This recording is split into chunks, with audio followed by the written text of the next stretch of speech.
ठीक है। तो वो लास्ट हमने जो अपनी बात ख़त्म की थी वो यहाँ ख़त्म की थी कि मैग्नेटिक लासो टूल किस तरह वर्क करता है। ठीक। तो यकीनन हमने मैग्नेटिक लासो टूल के लिए कोई इमेज वगैरह खोली हुई होगी और उस पर हम अपना मैग्नेटिक लासो का टास्क परफॉर्म कर रहे होंगे। अब मैग्नेटिक लासो के बाद हमारे पास जो नेक्स्ट टूल मौजूद है वो है क्विक सिलेक्शन टूल। ठीक है। अब मैग्नेटिक लासो टूल इतना समझा के बता के फिर इस टूल पे आने का मकसद ये है कि यूजुअली ना आपको ज़्यादातर आप लासो टूल इस्तेमाल नहीं करें। मोस्ट ऑफ द टाइम आप लोग जो है वो बेसिकली बोलेंगे कि मैंने आपको वो सिखाया ही क्यों। क्योंकि मोस्ट ऑफ द टाइम हम अब एक टूल इस्तेमाल करने वाले हैं जो कि उससे बेहतर परफॉर्म करता है, वही टास्क परफॉर्म करता है सिलेक्शन का, लेकिन उससे बेहतर तरीके से परफॉर्म करता है। अब मेरे पास है object selection tool.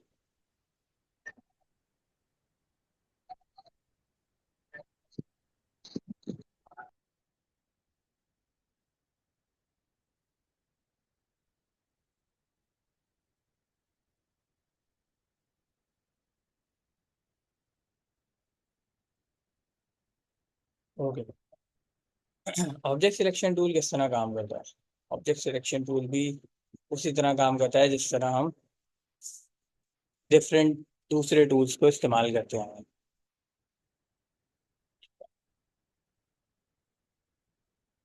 Object selection tool का काम है ऑब्जेक्ट डिटेक्ट करना और उसे सिलेक्ट करना। मैंने कुछ भी नहीं किया, सिर्फ मैं ऑब्जेक्ट पे अपना टूल रख के टूल मूव करता गया और वो सिलेक्ट होता गया। अब किसी भी टूल की तरह, किसी भी सिलेक्शन टूल की तरह इस टूल में भी मेरे पास प्लस बना हुआ आ रहा है। तो क्या मैं अभी क्लिक करता हुआ राइट की साइड निकलूंगा तो क्या ये ऐड करेगा? बिल्कुल। लेकिन अब ये मैंने गलती से ऐड कर लिया। अगर मुझे इसको माइनस करना है वापस से, ये वाला एप्पल नहीं चाहिए मुझे अपनी सिलेक्शन के अंदर, सिर्फ इसी एप्पल तक रखनी है सिलेक्शन, तो कौन सा की इस्तेमाल होगा?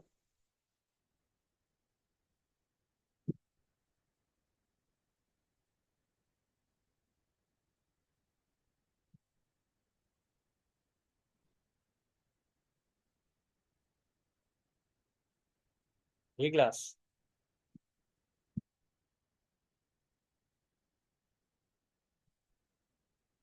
शाबाश बेटा। ऑल्ट के की इस्तेमाल होगा। ऑल्ट की के साथ मैं अगर किसी ऑब्जेक्ट पे इसको मूव करूंगा तो ये उस ऑब्जेक्ट को माइनस करता जाएगा। ठीक है? वो पार्ट सिलेक्शन पे से माइनस हो जाएगा। अब जैसे मेरे पास ये वाला सेक्शन जो है वो एक्स्ट्रा ऐड हो गया है, तो इसको हटाने के लिए मैं कौन सी की यूज करूंगा? ऑल्ट की। ऑल्ट की के साथ मैंने यहाँ प्रेस किया और ये हटाएगा। सिलेक्शन ऐड करनी है, प्लस कर, सिलेक्शन माइनस करनी है, ऑल्ट के साथ सिलेक्ट कर लिया। और जितना भी प्रिसाइज आपको सिलेक्शन बनानी है आप बना सकते। अब काम इसका भी वही है, लेकिन बाकी प्रीवियस टूल्स के मुकाबले जो अभी हम देख कर आए हैं उनके मुकाबले इसका यूज़ बहुत ईजी है। इसने बहुत आसान बना दिया हमारे लिए काम को करना। तो सिलेक्शन टूल्स के अंदर ही मेरे पास एक टूल और भी आता है जिसका नाम है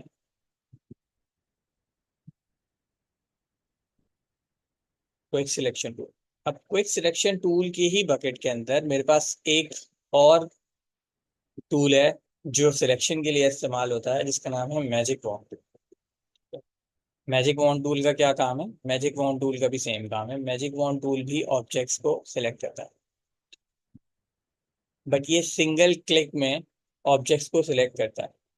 और करता क्या है, ये पिक्सल बेस्ड सिलेक्शन करता है। जिस एरिया पे, जिस जगह पे मैंने अपने कैनवस के ऊपर क्लिक किया है, ये उस पिक्सल की वैल्यू उठाएगा और उस वैल्यू से रिलेटेड इसे जो जो जो पिक्सल्स मिलेंगे ये उस पिक्सल्स को सिलेक्ट कर लेगा।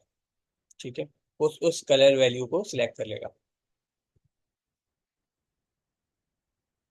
जैसे कि अभी इसने कर लिया, इसको इतना बड़ा एरिया मिला, इसे लगा कि ये सारा एरिया सिलेक्शन में होना चाहिए, इसने ये सारा एरिया सिलेक्शन के अंदर ले लिया। अब मैजिक वॉन्ड टूल के लिए ना हम एक और इमेज लेकर आते हैं जो थोड़ी अप्रोप्रिएट हो मैजिक वॉन्ड टूल के लिए।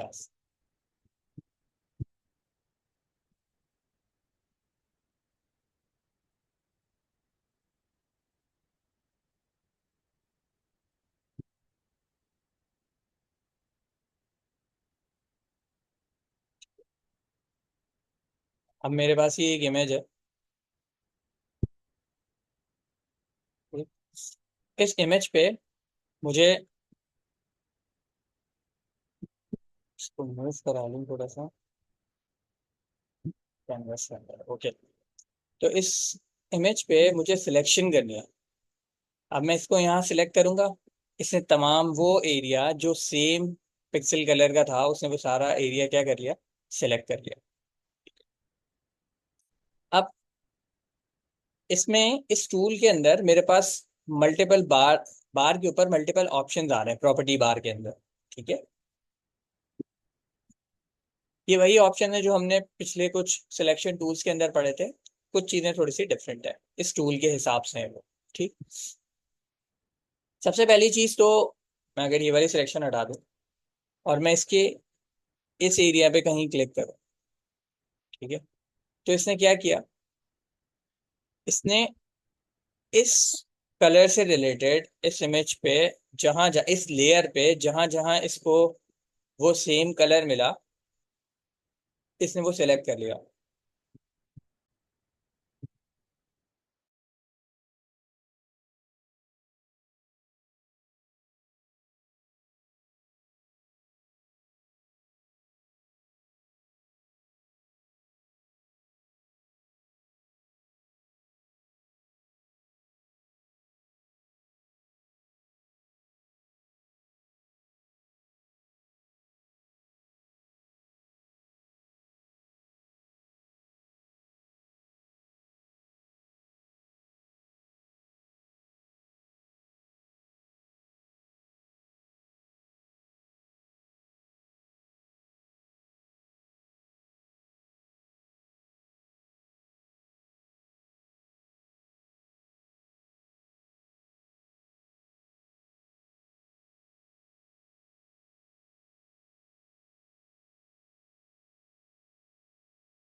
स्क्रीन आ रही है,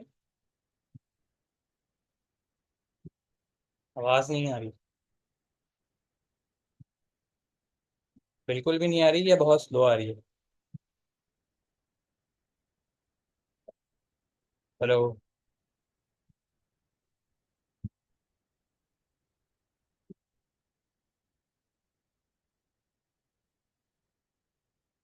ओके ओके,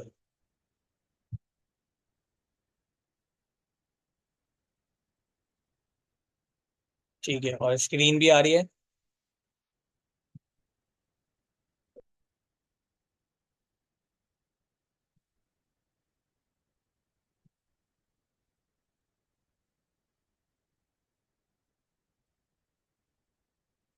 ठीक है। तो कहाँ तक बात सुन ली थी आप लोगों ने मेरी, मैं वहीं से आगे रिपीट कर दूं।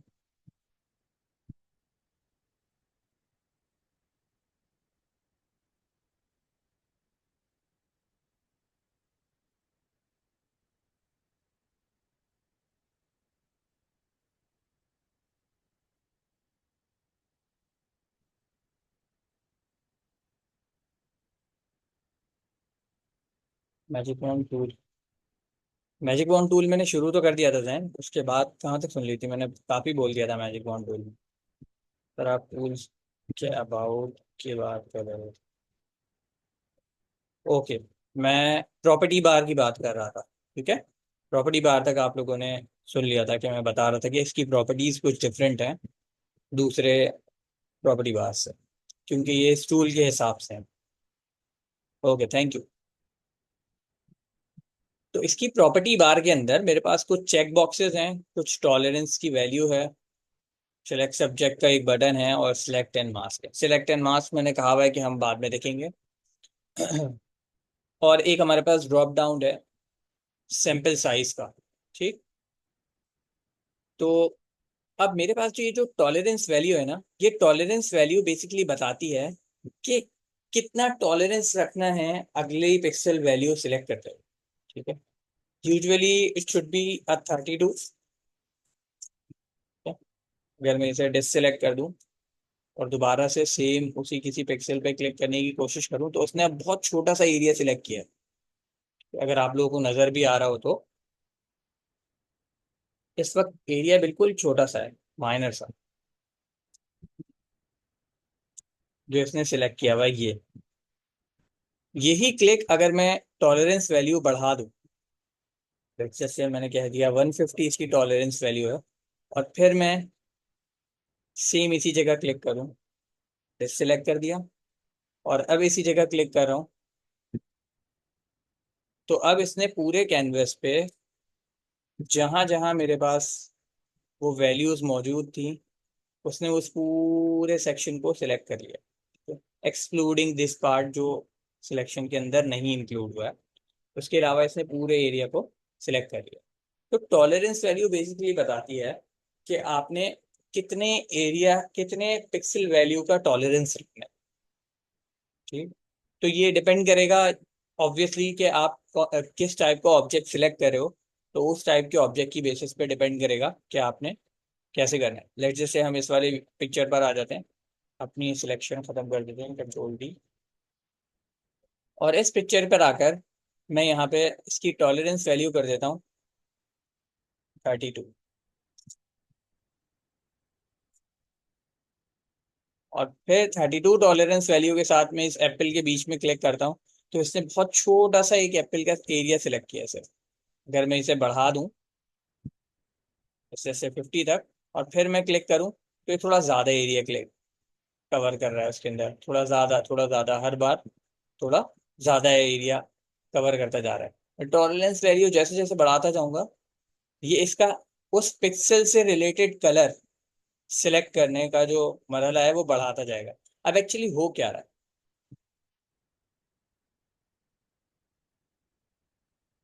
अगर मैं लेयर्स मूव कर दूं, तो सेलेक्ट,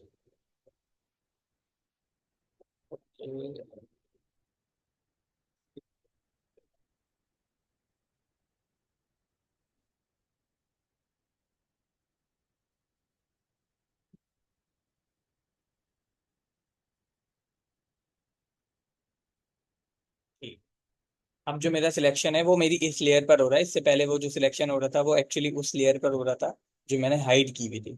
ठीक है, क्योंकि उसको तो नजर आ रहा है ना। तो जो मैजिक वॉन्ड टूल है वो अपनी किस पे काम करता है, टॉलरेंस वैल्यू पे काम करता है। टॉलरेंस वैल्यू किस तरह काम करती है, वो बताती है कि कितना पिक्सल डिफरेंस अलाउ है। ठीक है, इतना पिक्सल डिफरेंस अलाउ है, तो आप इतना उतना ज्यादा एरिया कवर कर सकोगे। ठीक है। अगर मैं टॉलरेंस की वैल्यू बढ़ाता जाऊंगा, तो ये ज्यादा से ज्यादा एरिया को कवर करता जाएगा। अब इसने पूरा कैनवस ले लिया अपने सिलेक्शन के अंदर, क्योंकि टॉलरेंस हाई थी, क्योंकि उसको इजाजत दी हुई है कि पिक्सल डिफरेंस अगर 96 भी हो तो भी आपने उस पिक्सल को सिलेक्शन के अंदर इंक्लूड कर लेना है।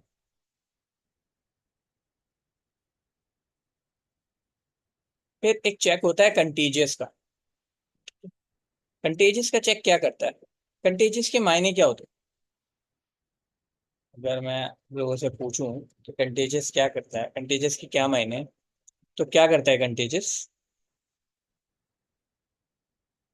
किसी कंटेजियस के मायने पता है?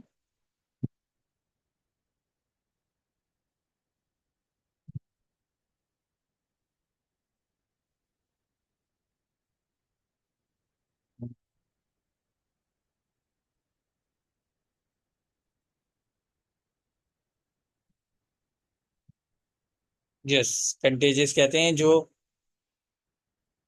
एक हिस्से से दूसरी हिस्से पे ट्रेवल कर सके, ठीक है, ट्रांसमिट हो सके एक जगह से दूसरी जगह। अगर ये कंटेजियस का चेक हटा हुआ है ना, तो वो क्या करेगा कि अपने ऑब्जेक्ट के गिर्द देखेगा कि जहां क्लिक किया है, लेट्स जस्ट से मैंने कहा गोल्ड सिलेक्ट, मैं कह रहा हूँ ये डार्क एप्पल वाला एरिया है ना, मैं इस पे क्लिक कर रहा हूँ, तो ये क्या करेगा, ये डार्क वाले सारे पार्ट इसके अंदर ले लेगा, लेकिन एक लिमिट तक। ये देख रहे हैं, ये लिमिट भी टॉलरेंस वैल्यू से कैलकुलेट होती है, ठीक है। जैसे मैं एप्पल के डार्क वाले पार्ट पे अब क्लिक करूंगा, तो इसने क्या किया, उतने ही हिस्से पे सिलेक्शन की डार्क वाले, और ये जैसे ही इसको पिक्सल डिफरेंस ज्यादा मिलेगा ना, ये वहां रुक जाएगा, ये पूरे कैनवस पे नहीं जाएगा सर्च करने, जैसे कि हमने अपनी लास्ट इमेज के साथ देखा था।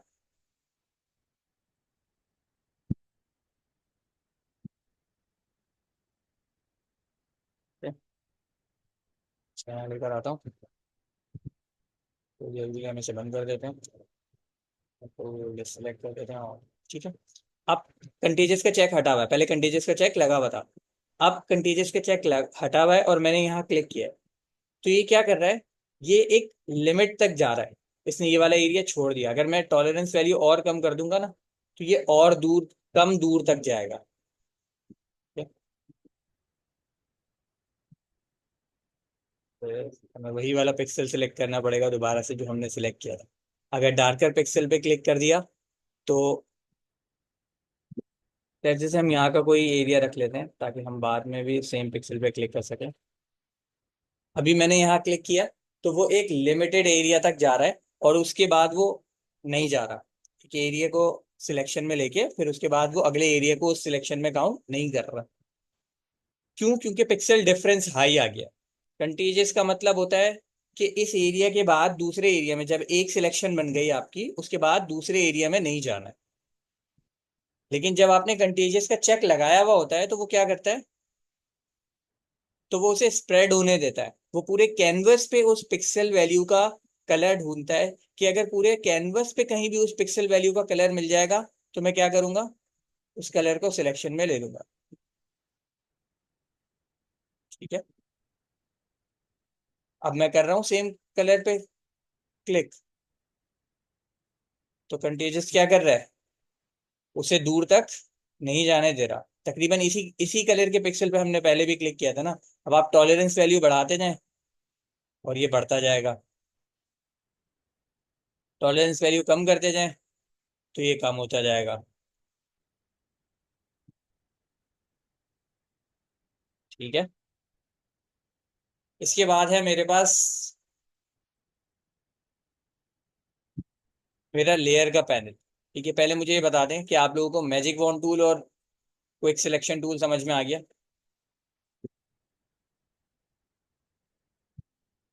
सिलेक्शन के टूल्स हैं बेसिकली,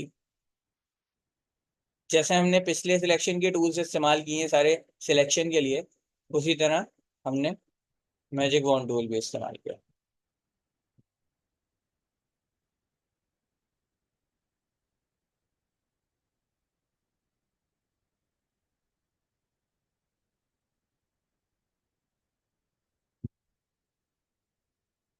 मैजिक वॉन्ड टूल का सिंगल क्लिक बेनिफिट है ना बेटा, पीछे जो लासो टूल में इस्तेमाल करके आ रहा था, वो पॉइंट टू पॉइंट मुझे मूव कराना पड़ रहा था ना। अगर मुझे लासो टूल से, स्क्रीन देखिएगा, अगर मुझे लासो टूल से ये ऑब्जेक्ट या मैग्नेटिक लासो टूल से ये ऑब्जेक्ट सिलेक्ट करना है, तो मैं क्या करता हूँ, पहला पॉइंट लगाता हूँ, फिर उसके बाद मूव करता जाता हूँ, और ये पॉइंट लगाता जाता है। अब इसमें क्या है कि मेरा हाथ आगे पीछे मूव कर रहा है, तो ये पॉइंट भी आगे पीछे लगा रहा है, ठीक है। उसने कैसी सिलेक्शन बनाई है। दी अदर एंड, अगर मैं क्विक सिलेक्शन टूल से सिलेक्ट कर रहा हूँ, या फिर मैजिक वॉन्ड टूल से सिलेक्ट कर रहा हूँ, बेसिकली हम मैजिक वॉन्ड ज़्यादा इस्तेमाल करते हैं। अब ऑब्जेक्ट सिलेक्शन भी आ गया है, मैं आ रहा हूँ उस तरफ, ऑब्जेक्ट सिलेक्शन की तरफ भी, ठीक है। तो मैजिक वॉन्ड क्या करता है, मुझे अगर करेक्ट पिक्सल वैल्यू मैं उसे प्रोवाइड कर रहा हूँ, तो वो उस करेक्ट पिक्सल वैल्यू की बेस पे और टॉलरेंस की बेस पे मुझे ठीक सब्जेक्ट सिलेक्ट करके दे देता है। ठीक है? आपको इस ये इमेज एक प्रॉपर एग्जांपल नहीं है, लेकिन अगर आपको किसी इमेज में से स्काई आउट करना हो, ठीक है, तो ये बाआसानी मैजिक वॉन्ड टूल जो है वो सेम पिक्सल बेसिस पे, क्योंकि इसको स्काई और लैंडस्केप के कलर्स में ना डिफरेंस होता है। जैसे हमने ये वाली पिक्चर जो अभी हमने डिलीट किया है,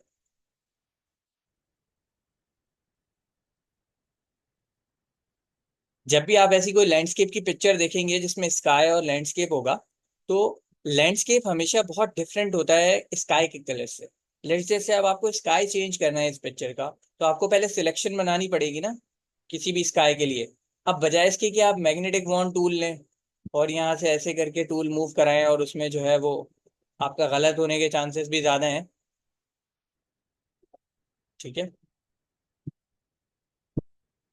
तो आप क्या कर सकते हैं, मैजिक वॉन्ड टूल इस्तेमाल कर सकते हैं।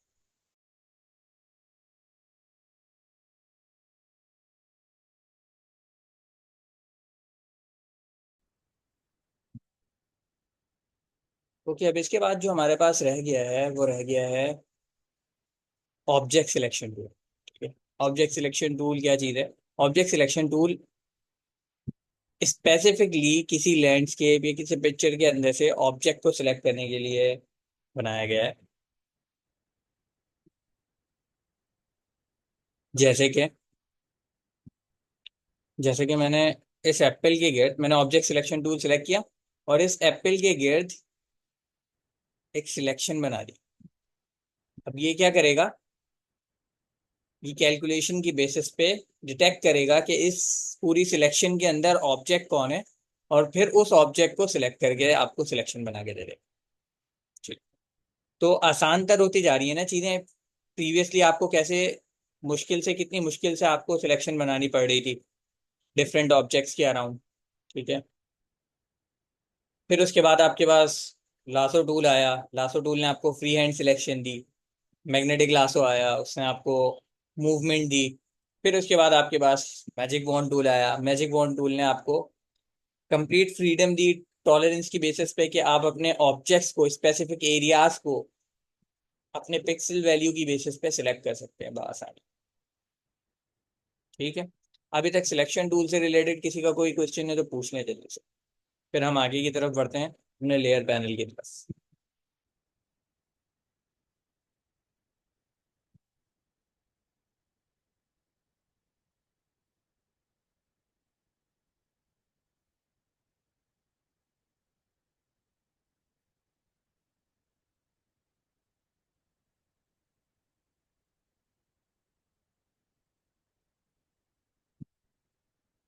किसी को कोई क्वेश्चन नहीं है?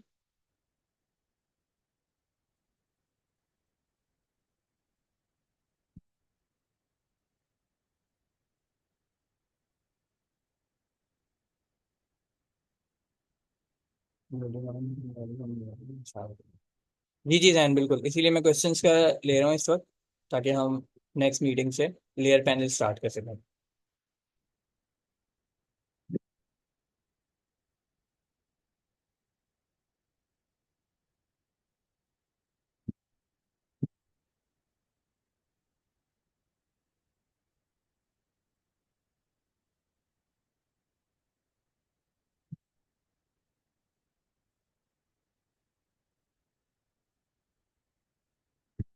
जी अलीफा, टॉलरेंस की वैल्यू आप सिलेक्ट करेंगे। जो भी शख्स काम कर रहा होगा वो यहाँ से टॉलरेंस की वैल्यू चेंज कर सकता है अपने टूल के हिसाब से, कि आप मैजिक बॉन्ड, हमें कैसे पता चलेगा? ट्राई एंड एरर से पता चलेगा बेटा, कि आप 38 टॉलरेंस वैल्यू करके पहले एक दफ़ा सिलेक्शन करेंगे, देखेंगे अच्छा इतना एरिया सिलेक्ट हो रहा है। हो सकता है आप शिफ्ट दबा के दोबारा क्लिक करके जो बचा हुआ एरिया उसे सिलेक्ट कर लें और आपका काम हो जाए। ठीक है, समटाइम्स हो सकता है कि आप क्लिक करें और बहुत कम एरिया सिलेक्ट हो, तो फिर आपको पता चलेगा अच्छा मेरी टॉलरेंस वैल्यू बहुत लो है, इस वजह से इसने आसपास के पिक्सल्स को टॉलरेट नहीं किया। ठीक, तो आप क्या करेंगे, अपनी टॉलरेंस वैल्यू को इंक्रीज करके फिर ज़्यादा पिक्सल्स को अपनी सिलेक्शन के अंदर लेकर आएंगे, फिर देखेंगे कि सिलेक्शन में कहाँ खामियां हैं, ताकि उन्हें कवर अप कर सकें। अगर वो किसी लासो टूल से या किसी और टूल से सिलेक्ट करके पूरी हो जाती है, शिफ्ट दबा के पूरी हो जाती है सिलेक्ट करके, तो इट्स ओके। वरना फिर आप टॉलरेंस वैल्यू बढ़ा के दोबारा सिलेक्शन लेंगे। टूल कोई भी परफेक्ट नहीं होता, ना ही काम करने वाला होता है। एक्चुअली ट्राई एंड एरर सिखाता है कि किस तरह आप अपने टूल्स को मैनेज कर सकते हैं। मैं यहाँ पे बैठ के आपको ग्राफिक डिजाइन नहीं बना सकता, मैं आपको सिर्फ टूल्स इस्तेमाल करना सिखा सकता हूँ। आपको वो टूल किस तरह से क्रिएटिव वे में इस्तेमाल करने हैं, ये आपकी क्रिएटिविटी होनी चाहिए। मैं आपको टेक्निक्स बता सकता हूँ कि आप ऐसे करोगे तो आसानी होगी। जब आसानी होगी तो आपका दिमाग ज्यादा किस में लगेगा, क्रिएटिविटी प्रोड्यूस करने में, ना कि ये सोचने में कि अगर मुझे एक सर्किल ड्रॉ करना है तो मैं किस तरह ड्रॉ करूँ। ठीक है, ये सोचना आपकी टेंशन नहीं होनी चाहिए, ये आपके मसल मेमोरी में इनग्रेव हो जाना चाहिए कि अगर सर्किल ड्रॉ करना है तो ये सबसे शॉर्टेस्ट तरीका है, इस तरह सर्किल ड्रॉ कर, ताकि उस सर्किल को यूटिलाइज कैसे करना है किसी आर्ट वर्क में, ये आपका ध्यान सोच सके।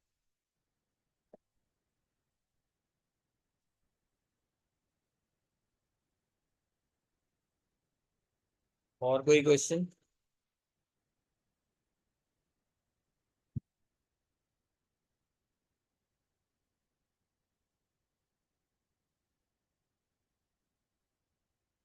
देन कितना टाइम है हमारे पास?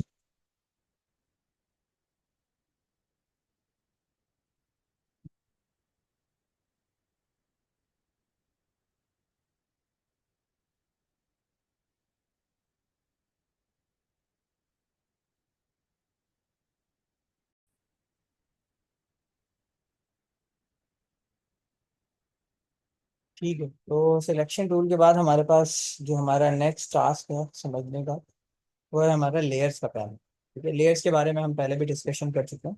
मैं पहले भी आपको इस बारे में बता चुका हूँ कि लेयर्स क्या है और हम क्यों लेयर्स इस्तेमाल करते हैं डिफरेंट कामों के लिए। ठीक।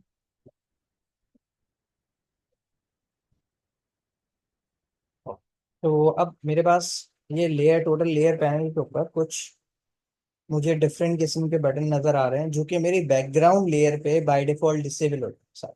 ठीक है, अभी हम जब हम लॉक्स वगैरह पढ़ेंगे तो आपको समझ आएगा कि ऐसा क्यों है। अगर मैं ये लॉक हटा दूं यहाँ से तो ये सारे एनेबल हो जाते हैं, क्योंकि ये लेयर लॉक है, इस वजह से ये सारे आपको डिसेबल नजर आ रहे हैं। ठीक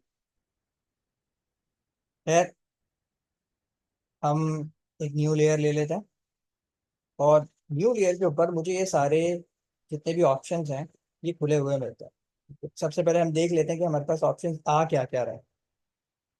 अगर किसी को कोई भी चैलेंज हो समझने में, चीज़ समझना आ रही हो, तो वो मुझे वहीं रोक के ही सवाल कर ले। ठीक है। सबसे पहली चीज जो लेयर पे आप सबसे ज्यादा इस्तेमाल करने वाले हैं वो है ओपेसिटी। ओपेसिटी क्या चीज होती है? मेरे ख्याल है मैंने ओपेसिटी पहले भी डिस्कशन की है, लेकिन हम दोबारा से कर लेते हैं। लेट्स जस्ट से मैंने यहाँ एक सर्कल बना लिया इस लेयर पे। ठीक है,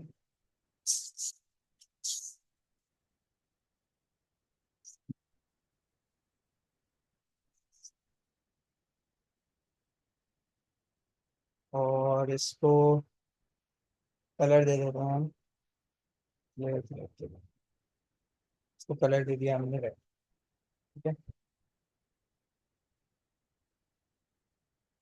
अब ये लेयर, ये रेड कलर के सर्किल वाली लेयर कितनी ओपैक होनी चाहिए ये बताती है ये ओपेसिटी। कितनी ट्रांसपेरेंट होनी चाहिए ये बताती है ये ओपेसिटी।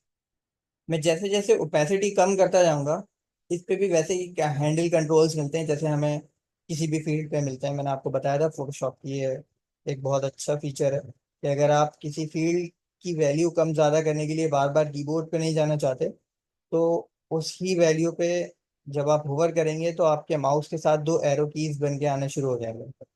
ठीक है, ये एरो की अगर आप इस ओपेसिटी के बटन पे रख के माउस को लेफ्ट की तरफ मूव करेंगे तो ओपेसिटी कम होगी, राइट की तरफ मूव करेंगे तो वैल्यू बढ़ेगी। ठीक है, मैक्सिमम ओपेसिटी होती है 100% और मिनिमम ओपेसिटी होती है 0%। ठीक है, 0 से कम नहीं कर सकते, 100 से ज़्यादा नहीं कर सकते। 100% ओपेसिटी का मतलब है कि ये 100% ऑब्जेक्ट नजर आएगा, इसके पीछे रखी हुई चीज नजर नहीं आएगी। ठीक है, यही चीज समझने और जानने के लिए हम एक ऑब्जेक्ट और बना लेते हैं। ठीक है, और इसका कलर कर देते हैं ग्रीन। ओके, गड़बड़ कर दी। क्या गड़बड़ कर दी? हमें न्यू लेयर पे बनाना चाहिए था।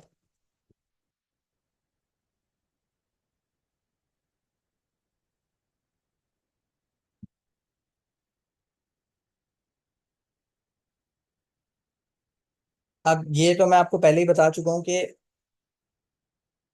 लेयर, जो लेयर ऊपर होती है वो लेयर नजर आ रही होती है। अगर मैं अभी इस सर्किल को मूव करके इधर ले आऊं तो ये सर्किल इसके पीछे नजर आएगा मुझे, इसके आगे नजर नहीं आएगा।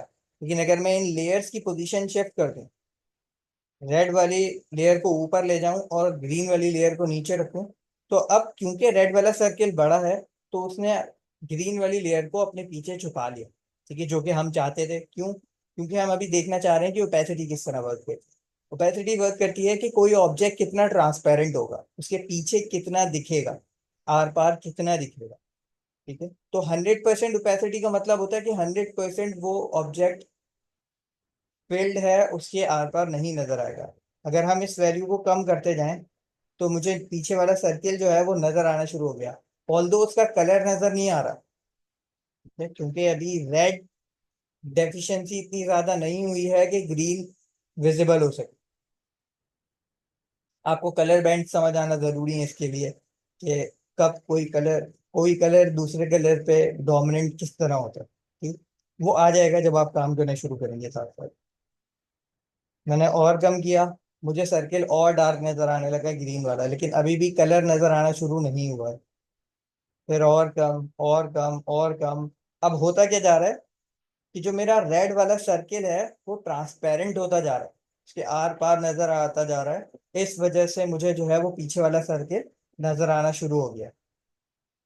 मैं इसे कम करता जाऊंगा, ये ट्रांसपेरेंट होता जाएगा। अब जाके मुझे कहीं 50% के बाद जो है वो पीछे वाला कलर नजर आना शुरू हुआ है। वो भी ओरिजिनल हालत में नजर नहीं आ रहा, क्योंकि मैंने जो ग्रीन बनाया था वो कोई और सा ग्रीन था। ये भी मिक्स होके नजर आ रहा है। मैं इसको और कम करता जाऊंगा, ये रेड जो है वो गायब होता जाएगा और ग्रीन विजिबल होता जाएगा। इवन के मैं रेड 0 कर दूंगा, अब रेड यहाँ मौजूद है, मैं अगर मूव करूंगा तो मूव भी होगा। ठीक है, अगर आप लेयर पैनल पे देखें तो रेड की पोजीशन शिफ्ट हो रही है। मैं और मूव करूंगा और शिफ्ट हो जाएगा, और मूव करूंगा और शिफ्ट हो जाएगा। ठीक है, लेकिन नजर नहीं आ रहा। क्यों? क्योंकि इसकी ओपेसिटी 0 है। तो कोई ऑब्जेक्ट कितनी ओपेसिटी से नजर आएगा या उसमें ट्रांसपेरेंसी कितनी होगी, ये ओपेसिटी से कंट्रोल करता है। ठीक है, समझ आ गई ओपेसिटी क्या है?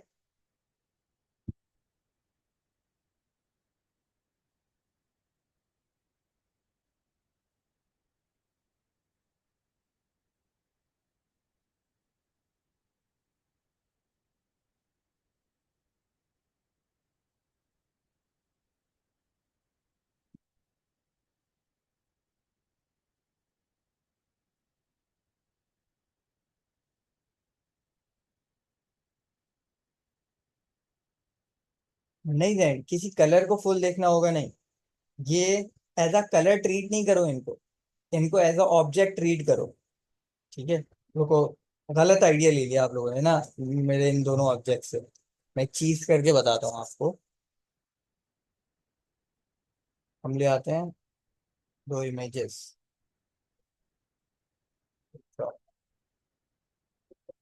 एक इमेज मेरी ये है, दूसरी इमेज मेरी ये है। अच्छा,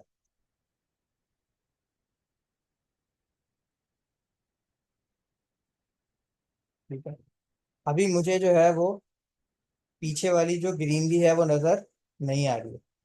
ठीक, क्यों नहीं नजर आ रही है? क्योंकि उसके आगे एक और पिक्चर है, एक और ऑब्जेक्ट है, जो कि अपनी 100% ओपेसिटी में है। ठीक है, जिसकी वजह से वो बिल्कुल भी ट्रांसपेरेंट नहीं है, 0% ट्रांसपेरेंसी है, तो उसके आर पार नजर नहीं आ सकता। अब मैं क्या करूंगा, मैंने लेयर सेलेक्ट की हुई है ऊपर वाली, जो आगे ऑब्जेक्ट रखा हुआ है, और मैं उसकी ओपेसिटी क्या करना शुरू करूंगा, कम करना शुरू करूंगा। अब जैसे जैसे मैं फ्रंट वाला ऑब्जेक्ट की ओपेसिटी कम करता जाऊंगा, वैसे वैसे पीछे वाला ऑब्जेक्ट विजिबल होता जाएगा। ठीक है, तो ये कलर्स के साथ नहीं है, किसी भी लेयर के साथ है। कोई भी ऑब्जेक्ट जो आपने अपना सामने प्लेस किया हुआ है, ओपेसिटी बेसिकली ये कंट्रोल करती है कि उस वो ऑब्जेक्ट ट्रांसपेरेंट कितना होगा। ठीक है, समझ आ गई?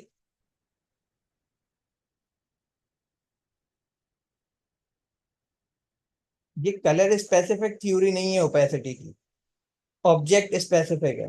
कोई भी ऑब्जेक्ट हो सकता है वो, कलर बॉक्स भी हो सकता है, वो कोई तस्वीर भी हो सकती है। ठीक है, कोई भी रास्टर ऑब्जेक्ट हो सकता है, कोई भी वेक्टर ऑब्जेक्ट हो सकता है। दोनों पे ऐसे ही काम करेगी ओपेसिटी।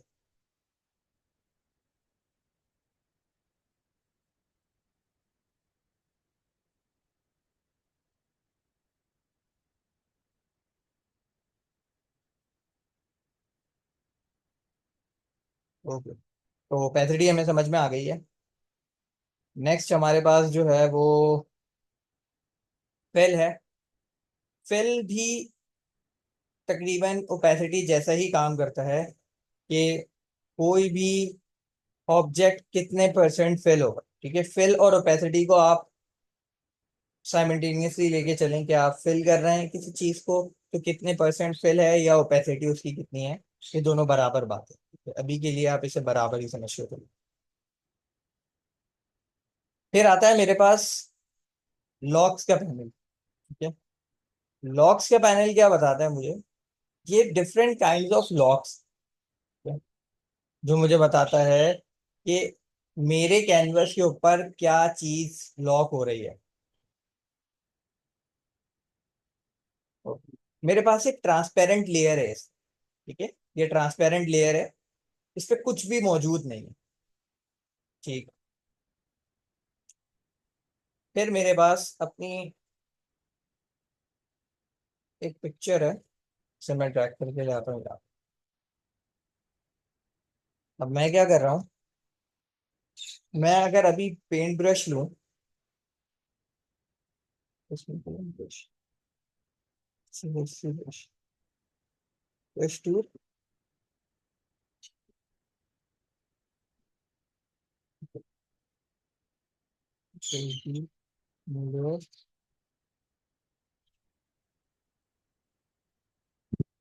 मैंने उसे नेक्स्ट लेयर पे पेस्ट कर दिया, मेरे पास पीछे ट्रांसपेरेंट लेयर मौजूद है। ठीक, मैंने एक पेंट ब्रश लिया, और पेंट ब्रश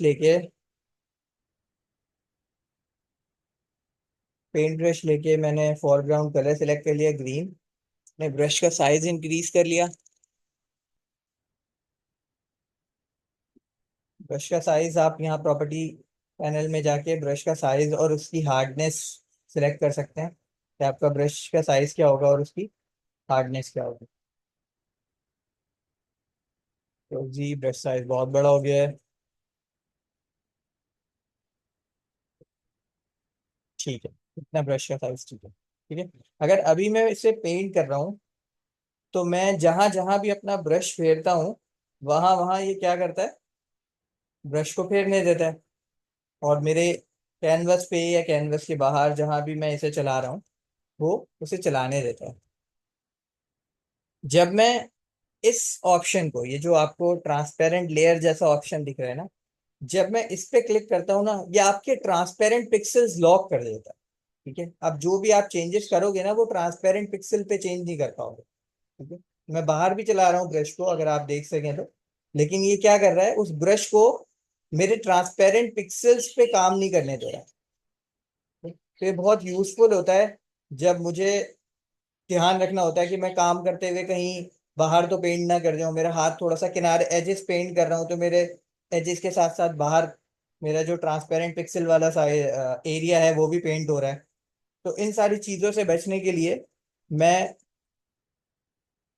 ट्रांसपेरेंट लेयर को लॉक कर दूं, ट्रांसपेरेंट पिक्सल्स को लॉक कर दूं, तो फिर मेरे कैनवस के ऊपर जो भी ट्रांसपेरेंट पिक्सल्स होते हैं वो लॉक हो जाते हैं, कोई भी चेंजेस मेरे ट्रांसपेरेंट पिक्सल्स पे अप्लाई नहीं होती है। समझ आ गई? ये लॉक समझ आ गया?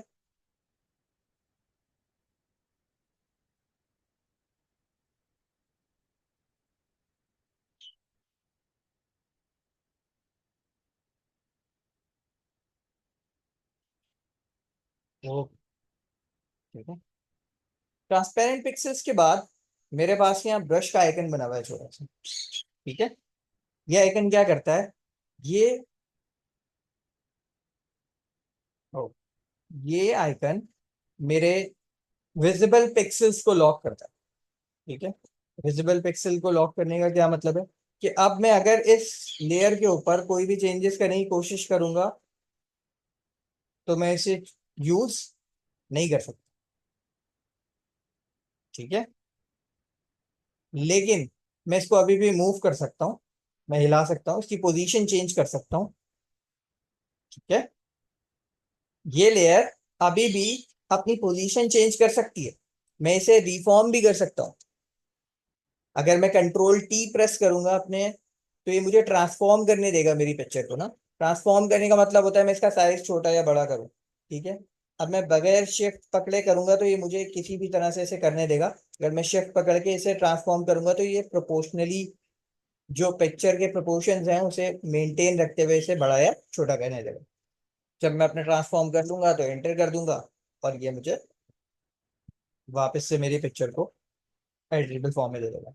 लेकिन अब मैं इस पिक्चर के ऊपर कोई चेंजेस नहीं कर सकता। ठीक है। ना मुझे पेंट करने दे रहे हैं, ना पेंट ब्रश यूज करने दे रहा है। ठीक। लेकिन मैं मूव अभी भी कर सकता हूँ, इस पिक्चर को अपने कैनवस पे एडजस्ट कहीं भी कर सकता हूँ। सही। फिर इसके बाद मेरे पास जो लॉक आता है वो आता है मूव का लॉक। अब अगर मैंने इस पिक्चर को इस कैनवस के ऊपर यहाँ फिक्स कर दिया है तो ये मुझे मूव नहीं करने देगा। यहाँ पे could not use the move tool because the layer is locked. ठीक है। लेकिन इस सूरत में पेंट ब्रश से मुझे ब्रश करने देगा। ठीक है। और क्योंकि मैंने लेयर लॉक नहीं किया हुआ है तो लेयर के बाहर मतलब ट्रांसपेरेंट पिक्सल पे भी करने देगा। तो ये डिफरेंट लॉक्स हैं।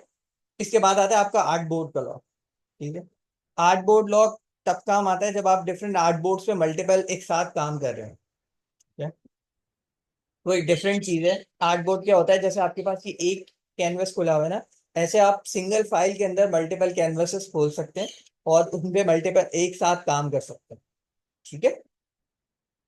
तो आर्ट बोर्ड बेसिकली लॉक करने का मकसद ये होता है कि जिस आर्ट बोर्ड को मैं लॉक कर दूंगा फिर वो उस चेंजेस जो है ना, ऐसा ना होना कहीं मैंने उस आर्ट बोर्ड पे कुछ सिलेक्ट किया हुआ था और मैंने यहाँ कंट्रोल डी दबा दिया तो वो डुप्लीकेट हो गया, या डिलीट का बटन दबा दिया कुछ डिलीट हो गया।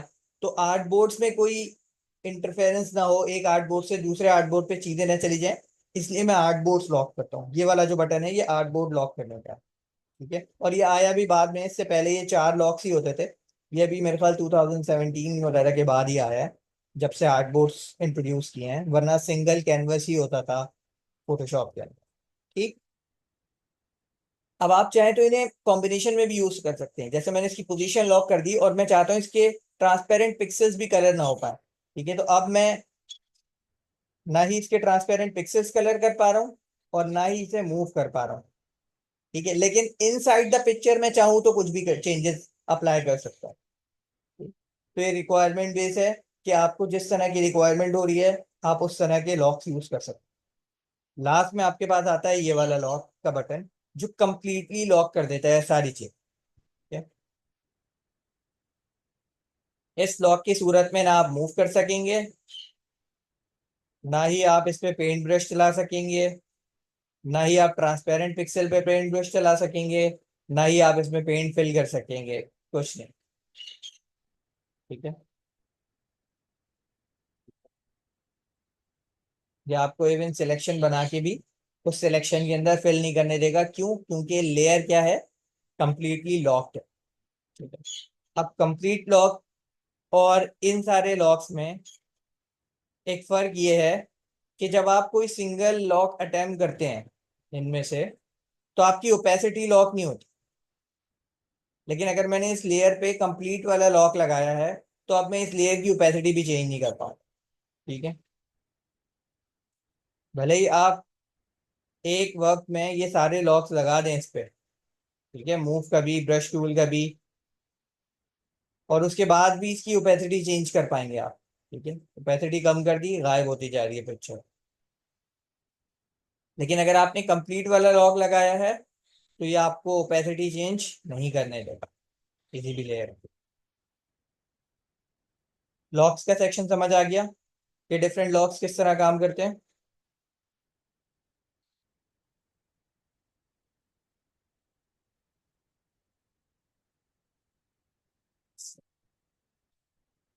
ठीक है। अब इसके बाद मेरे पास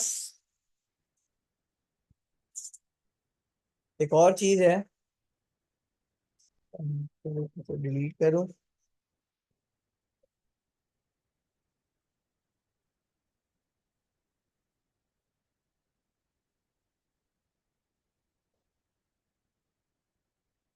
और मैं लेकर आ रहा हूँ अपनी पिक्चर,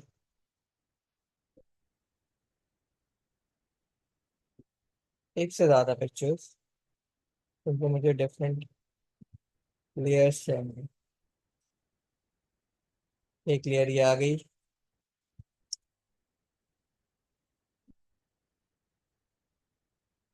अगली लेयर ये आ गई।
ठीक है, मेरे पास ये तीन लेयर्स मौजूद हैं। अब इस लेयर को थोड़ी देर के लिए हम हाइड कर देते हैं। अब ये मेरे पास इन सारी लेयर्स के जो लॉक्स वाले ऑप्शन हैं इसके ठीक ऊपर एक छोटा सा ड्रॉप डाउन है जिसमें मेरे पास मल्टीपल मोड्स आए। ठीक है, ये होते हैं ब्लेंडिंग मोड्स। ठीक है, कि एक इमेज दूसरी इमेज के साथ किस तरह ब्लेंड हो रही है। यानी अगर मैंने किसी एक ग्राफिक्स के आगे दूसरे ग्राफिक्स रखे हुए हैं तो वो पीछे वाले ग्राफिक्स के साथ किस तरह ब्लेंड होंगे।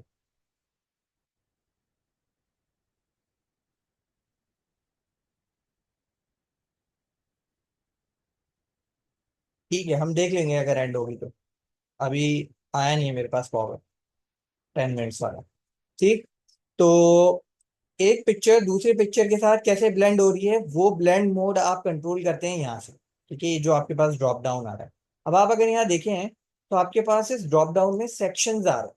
ठीक है, सेक्शंस क्या करते हैं, ये सेक्शंस बेसिकली आपको बता रहे हैं कि आपने किस टाइप का जो ब्लेंड मोड है वो इस्तेमाल करें। अब सबसे पहला ऑप्शन है हमारे पास डिसॉल्व का। अगर मैं डिसॉल्व यूज करता हूँ तो आपको इतना ज्यादा फर्क अभी इसमें नजर आएगा नहीं, क्योंकि ये इमेज जो है वो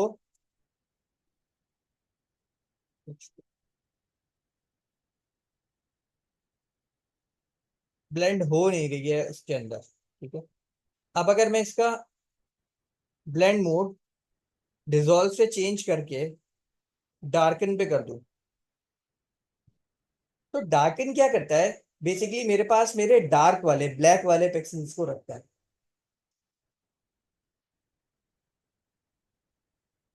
वेट अ सेकेंड।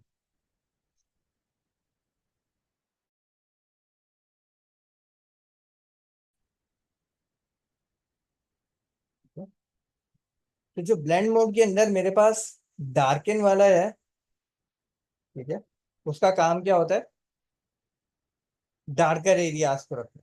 ठीक है, लेकिन जो आप इस सेक्शन के अंदर से डार्कर वाले सेक्शन के अंदर से जो आप इस्तेमाल करने वाले हैं वो मोस्टली यूज करेंगे आप मल्टीप्लाई।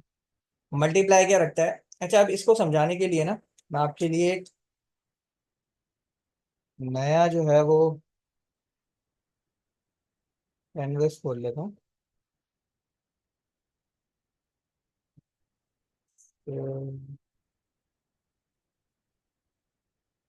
बैकग्राउंड में हम कलर फिल कर देते हैं वाइट।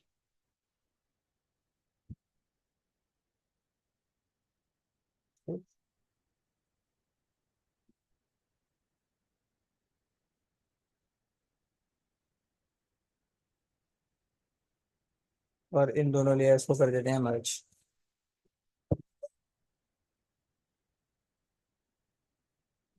ये मर्ज हो गई है। ऐसे मूव टूल से बस करके ले आता हूँ अपने कैनवस पे। तो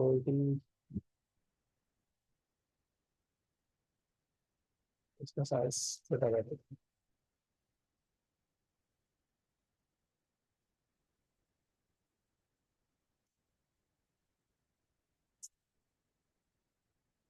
ठीक है।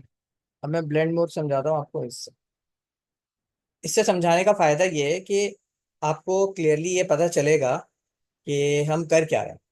क्योंकि इसमें दो ही पिक्सेल्स हैं, एक ब्लैक और एक वाइट। ठीक है। तो वो जो ब्लेंड मोड है वो काम बेसिकली इसी पे करते हैं, ब्लैक और वाइट से रिलेटेड ही काम करते हैं।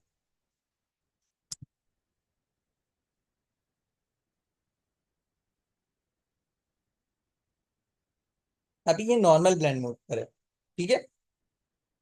यूजुअली जब भी मुझे किसी किसी भी अपने इमेज के अंदर से वाइट पिक्सेल्स हटाने होते हैं तो मैं ब्लेंड मोड यूज करता हूँ मल्टीप्लाई। मल्टीप्लाई क्या करता है, इसके अंदर से तमाम इसके वाइट वाला जितना भी पार्ट है ना वो उसे रिमूव कर देगा। और आपके पास सिर्फ कौन सा पार्ट रह जाएगा, ब्लैक वाला। ठीक है। तो यूजुअली जब भी आपके पास वाइट इमेजेस मौजूद होती हैं तो आप क्या करते हैं, ब्लेंड मोड यूज करते हैं ताकि आपके कैनवस पे से वो वाइट वाला पार्ट चला जाए। ठीक है। ऑब्वियसली आप ऐसे भी कर सकते हैं कि आपने ब्लेंड मोड जो है वो नॉर्मल ही रखा और मैजिक वॉन्ड टूल से जाके आपने वाइट सिलेक्ट कर लिया और उसे डिलीट प्रेस कर दिया। मैं बाहर अंदर का भी वाइट सिलेक्ट करके ऐसे डिलीट कर सकता हूँ। It will delete the data, but मुझे ज़रूरत नहीं है ना इसे डिलीट करने की। अगर मैं सिर्फ और सिर्फ लेयर सिलेक्ट करने के बाद सिर्फ ब्लेंड मोड चेंज करके अगर अपने इमेज को वैसा ही रख सकता हूँ जैसा वो है, तो मुझे क्या ज़रूरत है कुछ भी डिलीट करने की। हो सकता है मुझे वो वाइट पार्ट बाद में कहीं इस्तेमाल करना हो। ठीक है। तो बेसिकली ब्लेंड मोड क्या करता है, ब्लेंड करता है फ्रंट वाली लेयर को बैक वाली लेयर के साथ। ठीक है। और इसका सबूत ये है कि जब मैं इसे ट्रांसपेरेंट वाले सेक्शन पे मूव करूंगा ना, तो आप ये देख रहे हैं ट्रांसपेरेंट वाले सेक्शन के अंदर अभी भी आपकी वो वाइट लेयर मौजूद है। ये रही वो वाइट लेयर। ठीक है। इसने सिर्फ ब्लेंड किया है इस वाले इमेज को इसके बैकग्राउंड वाली इमेज के साथ। अब क्योंकि ट्रांसपेरेंट जो एरिया है वो ट्रांसपेरेंट एरिया कोई कलर नहीं रखता, तो कोई कलर है नहीं तो ब्लेंड किस में करेगा। ठीक है। तो ट्रांसपेरेंट एरिया पे आपको आपका बैकग्राउंड नजर आ रहा है, लेकिन जो आपका इमेज कलर वाली इमेज है उसके अंदर वो उसे ब्लेंड इस तरह कर रहा है। कौन सा मोड यूज किया अभी हमने, डार्कन में मल्टीप्लाई का मोड यूज किया। ठीक है। यूजुअली हम मल्टीप्लाई का मोड यूज करते हैं और ये मोड कभी भी आपको स्पेसिफिक रिजल्ट रिटर्न नहीं करते। मैं इसीलिए आपको ब्लैक एंड व्हाइट पिक्सेल्स पे बता रहा हूँ क्योंकि ये ब्लैक एंड व्हाइट पिक्सेल्स पे अपना मैक्सिमम रिजल्ट दे रहे हैं। ठीक है। तो ये यूजुअली आपको जो है ना ऐसे रिजल्ट नहीं देंगे जैसा इस पिक्चर पे दे रहे हैं। ये अनप्रिडिक्टेबल रिजल्ट देते हैं आपको। ये पता होना चाहिए एक्चुअली कि ये वाला सेक्शन जो है वो वाइट वाले पिक्सेल्स को डिलीट करता है, रिमूव करता है। ठीक है। इसी तरह मेरे पास एक और है सेक्शन लाइट का। लाइट क्या करता है, लाइट वाला सेक्शन वाइट वाले पिक्सल सारे रख लेगा और ब्लैक वाले डिलीट कर देगा आपके ब्लेंडिंग मोड में। ठीक है। और इस ब्लेंडिंग मोड के अंदर जो सबसे कॉमनली यूज होने वाला ब्लेंडिंग मोड है वो स्क्रीन मोड है। ठीक है। स्क्रीन मोड क्या करता है, व्हाइट वाले सारे पिक्सेल्स रख लेता है और ब्लैक वाले सारे रिमूव कर देता है। इसमें भी अगर आप देखना चाहें तो इसने ट्रांसपेरेंट के साथ वो काम नहीं किया। ट्रांसपेरेंट में अभी भी आपके लोगों का ब्लैक कलर मौजूद है, आ रहा है। इसने ब्लेंड किया है एक्चुअली इस पिक्चर के हिसाब से, जो इसके बैकग्राउंड में पिक्चर कलर मौजूद है। ठीक है, समझ आ गए? ये दो ब्लेंडिंग मोड समझ आ गए?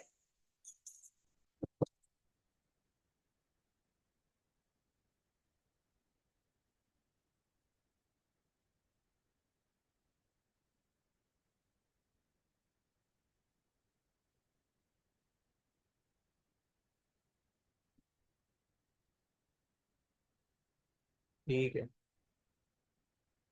किसी को कोई क्वेश्चन है इन दोनों ब्लेंडिंग मोड में तो बता दे, ताकि फिर हम नेक्स्ट मीटिंग से शुरू करें।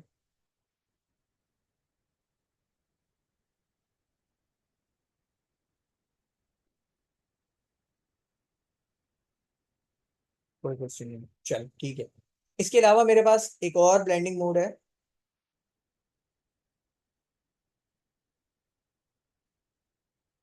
जी जैन है, अभी तो है, कल थोड़ी देर में चली जाएगी।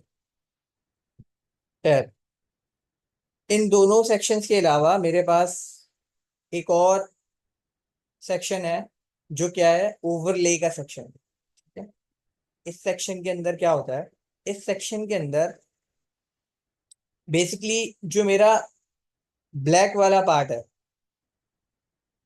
वो ब्लैक वाला पार्ट खत्म हो जाता है और मेरे वाइट वाले पार्ट को बर्न करके और ब्राइटन अप कर देता है। ठीक है, व्हाइट वाला पार्ट मेरा क्या हो गया, ब्राइट हो गया है। जबकि जो मेरा ब्लैक वाला पार्ट है, अगर आपको वो नजर आ रहा हो तो बेसिकली ये ब्लैक वाला पार्ट जो है वो पीछे के कलर्स दिखा रहा है। ठीक है, और मेरे व्हाइट वाले पार्ट को इसने क्या कर दिया है, ब्राइट कर दिया। ठीक है, तो ओवरले का काम ये होता है। फिर मेरे पास डिफरेंट जो है वो ब्लेंड मोड्स हैं, और ये ब्लेंड मोड्स जो है ना, बहुत ज्यादा जो है वो डिफरेंटली बिहेव करते हैं। ठीक है, हर पिक्चर के लिए डिफरेंटली बिहेव करते हैं। नेक्स्ट क्या है हमारे पास, ह्यू, सेचुरेशन, ह्यू, कलर और लिमिनोसिटी। ये मैं आपको अभी थोड़ी देर में दूसरी पिक्चर पे समझाऊंगा। यहाँ तक की बात समझ आ गई?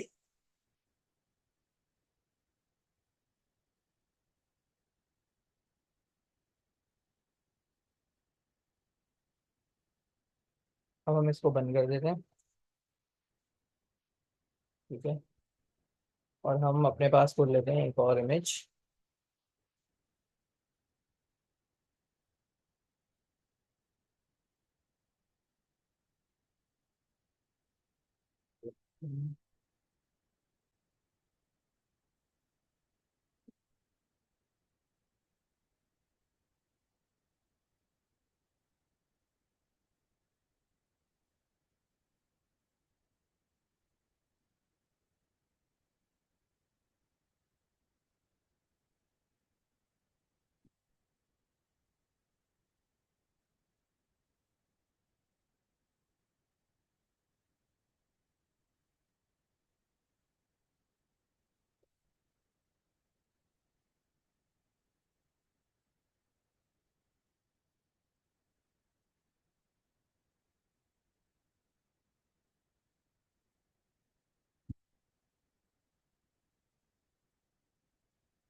आप सबको नजर आ रहा है?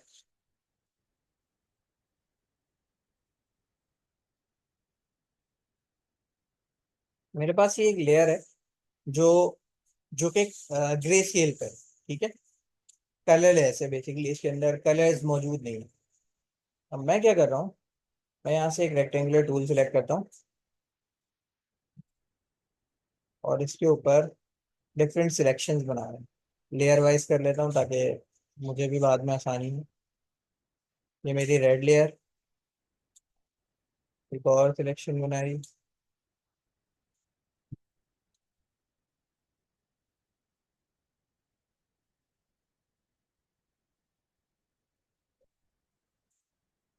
तो मैंने ब्लू कलर फिल कर दिया।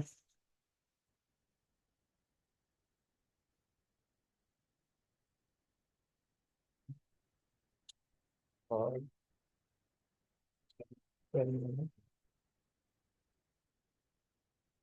ग्रीन कलर सिलेक्ट करके मैंने ग्रीन कलर सेलेक्ट कर दिया। ठीक है। से- चलो खैर, अब मेरे पास क्या है, एक इमेज मौजूद है जिसके अंदर कोई कलर नहीं है। और मैं क्या कर रहा हूँ, मैं बेसिकली अपने, जो मैंने एक नई लेयर बनाई है कलर की, उसका ब्लेंड मोड चेंज कर रहा हूँ। ब्लेंड मोड कलर क्या करता है, बेसिकली जो कलर आपने सिलेक्ट किया होता है ना, वो कलर उस पोर्शन पे अप्लाई कर देता है। मेरा कलर सिलेक्ट करने की वजह यही थी। ठीक है। तो ये यूजुअली जो ब्लेंड मोड कलर है ना, वो इसलिए इस्तेमाल करते हैं हम कि जब हमें इस तरह की किसी ब्लैक एंड वाइट इमेज के ऊपर किसी चंक ऑफ कलर को अप्लाई करना होता है ना, तो फिर हम इस तरह की ब्लेंड मोड यूज करते हैं कि मेरा जो कलर मुझे सामने नजर आ रहा है, ठीक है, क्या करेगा कलर वाला ब्लेंड मोड, क्या करेगा, जो कलर मुझे सामने नजर आ रहा है वो कलर उस पिक्चर पे अप्लाई कर देगा। ठीक है। अभी मैंने जैसे,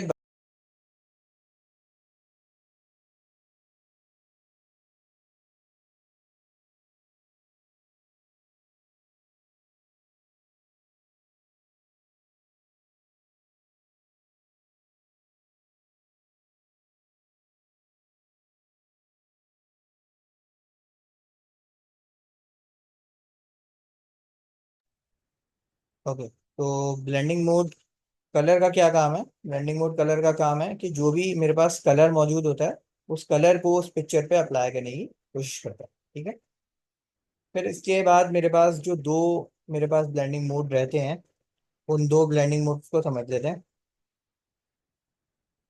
विच आर ह्यू एंड luminosity। ठीक है। luminosity बेसिकली क्या करती है, luminosity brings the background colour. ठीक है। जो भी इमेज बैकग्राउंड में मौजूद है उसका कलर फ्रंट इमेज से ब्लेंड करने की कोशिश करती है। ठीक है। जो भी बैकग्राउंड पे ऑब्जेक्ट है, जैसे कि इन दोनों लेयर्स के दरमियान बैकग्राउंड का ऑब्जेक्ट कौन सा है, ये ब्राउन वॉल वाला जो पीछे घर की इमेज है। ठीक है। तो वो क्या कर रही है, जैसे ही मैंने इसका ब्लेंडिंग मोड लिमिनोसिटी करा, तो वो अपने बैकग्राउंड वाले ऑब्जेक्ट का कलर सामने प्रिंट करने की कोशिश करेगा। ठीक है। जबकि ह्यू क्या करता है,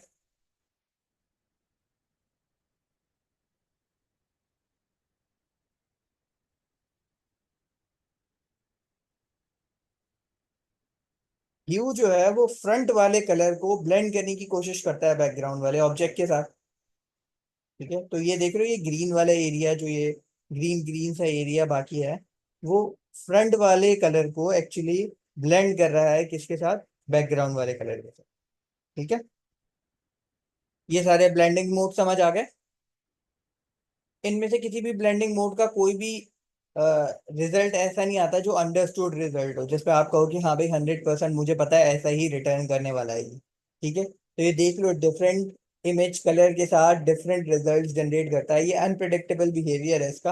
हाँ, लेकिन ब्लैक और वाइट के साथ आप सर्टेनली जो है मल्टीपल मल्टीप्लाई और स्क्रीन या ओवरले इस तरह के, या अगर आपको पता है कोई आप स्पेसिफिक कलर किसी ऑब्जेक्ट पे प्रिंट करने वाले हो, तो उस कलर को उस ऑब्जेक्ट पे प्रिंट करने के लिए कलर का ब्लेंडिंग मोड इस्तेमाल कर सकते हो।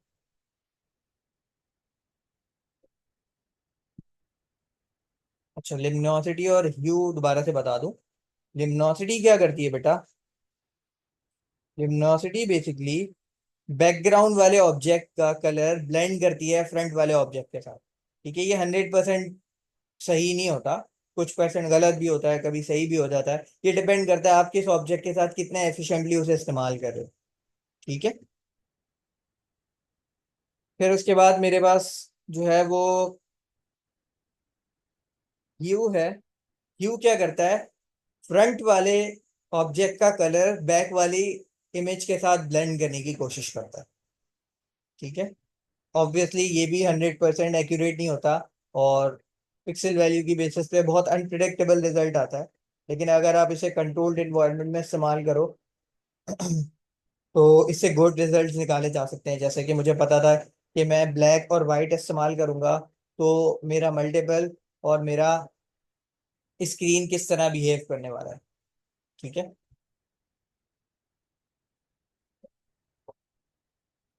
इसके अलावा आप क्या कर सकते हैं, इसके अलावा आप ग्रुप्स कर सकते हैं लेयर्स को। ठीक है। जैसे कि मुझे पता है ये एक बैकग्राउंड लेयर है और फिर मेरे पास ये तीन कलर की दो अलग अलग लेयर्स हैं, इसलिए तीसरी मैं दूसरी दो कलर्स जो है मैंने एक ही लेयर पे बना दिए थे।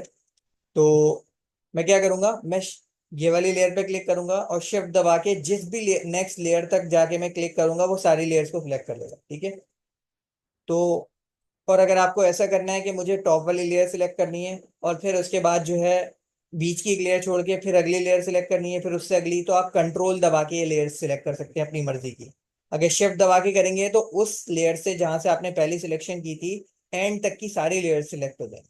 और कंट्रोल दबा के करेंगे तो वो वाली लेयर और फिर अगली लेयर और फिर अगली लेयर, कंट्रोल लेयर वाइज जो जो आप लेयर सिलेक्ट करते जाओगे कंट्रोल पकड़ के सिर्फ वो लेयर सिलेक्ट होती जाएंगी।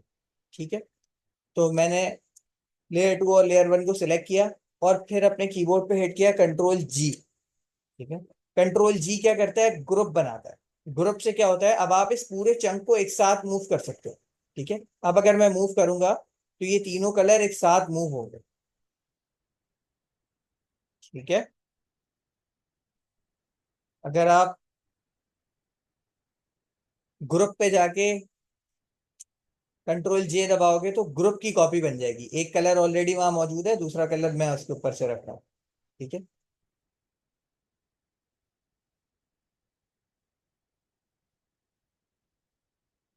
तो मुझे कॉपी नहीं चाहिए ग्रुप की। तो ये ग्रुप बनाने का एक और तरीका भी होता है। जैसे आपने ये लेयर सिलेक्ट की और यहाँ आपके पास एक नीचे छोटा सा आइकन दे रहा है क्रिएट अ ग्रुप का। ठीक है। जब आप इस आइकन पे क्लिक करेंगे तो भी ये ग्रुप बना देगा। आप ग्रुप का नाम भी लेयर की तरह एडिट कर सकते हैं। लेट जैसे मैं इसका नाम रख देता हूँ कलर्स। ठीक है।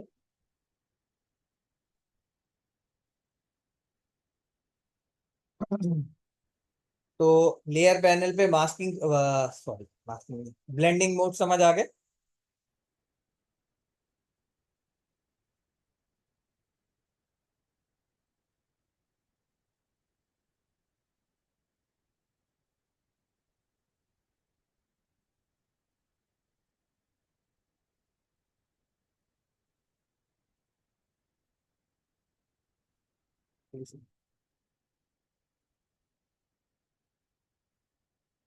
ओके। नेक्स्ट है मेरे पास मेरा एक टूल जिसे हमने आज पढ़ना है, वो है हमारा क्रॉप टूल। ठीक है। क्रॉप टूल बेसिकली वही टूल है जो आप ऑब्वियसली इस्तेमाल करते हैं अपने मोबाइल्स में भी, जो आप इस्तेमाल करते हैं अपनी पिक्चर्स को क्रॉप करने के लिए। काम इसका भी यही है, ये भी क्रॉप ही करता है। ठीक है। अब इस क्रॉप टूल के कुछ प्रॉपर्टीज वगैरह हैं जो हमें देखनी है। हम पहले अपना कैनवस खोल लेते हैं ठीक से। ठीक है, इसी पे देख लेता हूँ। अब मुझे जो है वो ये एरिया बहुत बड़ा नजर आ रहा है। ठीक है। जैसे ही मैं क्रॉप टूल पे क्लिक करता हूँ ना तो आपको ये नजर आएगा, ये हैंडल्स बने हुए आने शुरू हो जाते हैं। ठीक है। ये क्रॉप सिलेक्शन है, ये सिलेक्शन एरिया है जिसे आप छोटा या बड़ा करेंगे तो क्या करेगा, ये उतने एरिया को क्रॉप करने शुरू कर देगा। ठीक है। आप अपने हिसाब से इसकी एडजस्टमेंट कर सकते हैं। इंटर करेंगे आप अपनी एडजस्टमेंट करने के बाद तो ये उतने एरिया को क्रॉप कर देगा। ठीक है। अब होता क्या है कि आपने जैसे ही इस पे क्लिक किया, ठीक है, तो अब क्या हुआ, इसने ना साइड का एरिया गायब हो गया। लेकिन अगर मैं इस पे दोबारा क्लिक करूंगा ना तो ये मुझे वापस से एरिया दिखा रहा है। अब यूजुअली क्या होता है, ऐसा नहीं होना चाहिए था। क्यों नहीं होना चाहिए था, क्योंकि जब मैं इस पे वापस से क्लिक कर रहा हूँ तो इसे चाहिए था ये मुझे मेरी पूरी इमेज दिखाए और मैं चाहूँ तो उसे एक्सटेंड कर लूँ वापस से। ठीक है। लेकिन ऐसा नहीं हुआ। ऐसा नहीं हुआ किसकी वजह से, ये इस एक छोटे से चेक बॉक्स की वजह से। क्योंकि ये मेरे पास बाय डिफॉल्ट सिलेक्टेड था कि डिलीट क्रॉप्ड पिक्सेल्स। जितने पिक्सेल्स को मैंने क्रॉप कर दिया है उसे हिस्ट्री में रखने की जरूरत नहीं है। क्या करो, उसे डिलीट कर दो। उसने क्या किया, क्रॉप करते ही उस पार्ट को क्या कर दिया, डिलीट कर दिया, जबकि मैं ऐसा नहीं चाहता था। ठीक है, अब मैं नहीं चाहता था तो मैं क्या करूं, मैं कंट्रोल जी कर लेता हूं। ठीक है, मैं अपने क्रॉप टूल पर आया वापस से, और मैंने पहले ये मेक श्योर किया कि डिलीट क्रॉप पिक्सेल्स पे क्लिक ना हो, और फिर उसके बाद मैंने अपने इमेज को क्रॉप किया जैसे भी मुझे क्रॉप करना था। और उसे क्रॉप करने के बाद अब मैंने इंटर दबाया तो इसने क्रॉप कर दिया मुझे। ठीक है, मेरी इमेज को क्रॉप करके दे दिया। लेकिन अब जब मैं वापस से क्रॉप बटन दबाऊंगा तो ये क्या करेगा, मुझे मेरा बाकी का जो एरिया क्रॉप हुआ था वो दिखाएगा कि आपका जो बाकी का एरिया है वो ये मौजूद है। अगर मैं चाहूँ तो वापस से इसे एक्सटेंड कर सकता हूँ कि भाई मैंने गलती से ज्यादा क्रॉप कर लिया था, मुझे साइडें और चाहिए। तो मैं इंटर प्रेस करूंगा और ये मुझे वापस से वो एरिया रिट्रीव करके दे देगा। अगर ऊपर डिलीट क्रॉप पिक्सेल्स क्लिक्ड होता तो क्या होता, वो एरिया को डिलीट कर देता, उतने एरिया को। ठीक है, मैं यहाँ क्लिक कर रहा हूँ, डिलीट क्रॉप पिक्सेल्स, इंटर। अब मैं वापस से जब मैं क्रॉप से क्लिक करूंगा ना तो ये वापस से मुझे जो हैंडल्स दे रहा है वो मेरे इतने ही कैनवस के दे रहा है, क्योंकि इसने बाकी का सारा एरिया क्या किया, डिलीट कर दिया। ठीक है,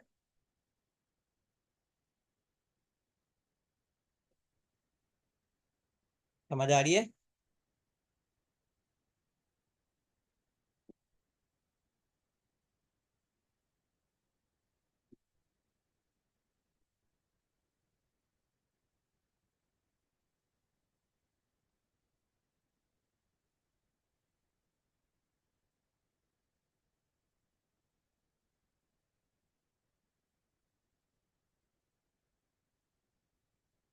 ओके, अब आपको एक पिक्चर नजर आ रही होगी जिसमें किसी ने तस्वीर खींची है बहुत अच्छी सी। लेकिन इसमें एक मसला है, इसमें मसला ये है कि जो मेरे पास लाइन आ रही है ना, ये ट्रीज की, ये टेढ़ी आ रही है। ठीक है, किसी ने बहुत अच्छी तस्वीर खींची है लेकिन मेरे पास लाइन कैसी आ रही है, टेढ़ी आ रही है। और मैं चाहता हूँ कि ये इमेज जो है ना वो सीधी लगे। ठीक है, तो मैं क्या करूंगा, मैं क्रॉप टूल पर आऊंगा और मेरे पास एक ऑप्शन होता है ये स्ट्रेटन का।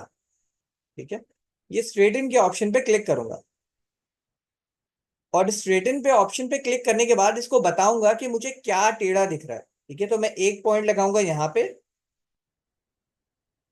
सॉरी मुझे पॉइंट छोड़ना नहीं चाहिए था, एक पॉइंट लगाऊंगा यहाँ पे और दूसरा पॉइंट लगाऊंगा यहाँ पे। ठीक है, अब जब मैंने इसे पॉइंट लगा के दिया तो इसने क्या किया, उस पॉइंट की बेसिस पे कैलकुलेशन की इमेज की, और उसको स्ट्रेट करके मुझे बता रहा है खुद से कि अब आपका इतना एरिया जो है ना वो क्रॉप होने वाला है, और इस क्रॉप से आपकी इमेज सीधी हो जाएगी। तो मैं जैसे ही इंटर क्लिक करता हूँ ना तो वो उतना एरिया क्रॉप करके जो टेढ़ा नजर आ रहा था मुझे हिस्सा, अब उसने कैसे करके दे दिया, स्ट्रेट करके दे दिया। ठीक है, तो मेरे पास क्रॉप टूल पे मेरे एक ये प्रॉपर्टी भी मौजूद है स्ट्रेटन की, जो मेरे पास क्या करती है, मुझे अगर मेरे पास किसी पिक्चर के अंदर कोई लाइन टेढ़ी आ गई है, कोई ऑब्जेक्ट के साथ जो मैंने चीज कैप्चर की है वो टेढ़ा आ रहा है, तो वो क्या करती है, उसे स्ट्रेटन करके दे देती है। ठीक है, फिर इसके अलावा मेरे पास क्रॉप टूल के साथ, क्रॉप टूल के अंदर डिफरेंट ऑप्शंस हैं ग्रिड्स के। ठीक है, अब अगर आप एक फोटोग्राफर हैं तो आपको इन सारी ग्रिड्स के बारे में पता होगा, अगर नहीं है तो आपको खुद से पढ़ना पड़ेगा। ठीक है, मैं जनरल आइडिया दे देता हूँ। रूल ऑफ थर्ड एक ग्रिड है। ठीक है, अब जब मैं इस पर क्लिक करूंगा ना तो ये मुझे एक ग्रिड शो करेगा। ये ग्रिड देख रहे हैं, जो एक ग्रिड बनी हुई है।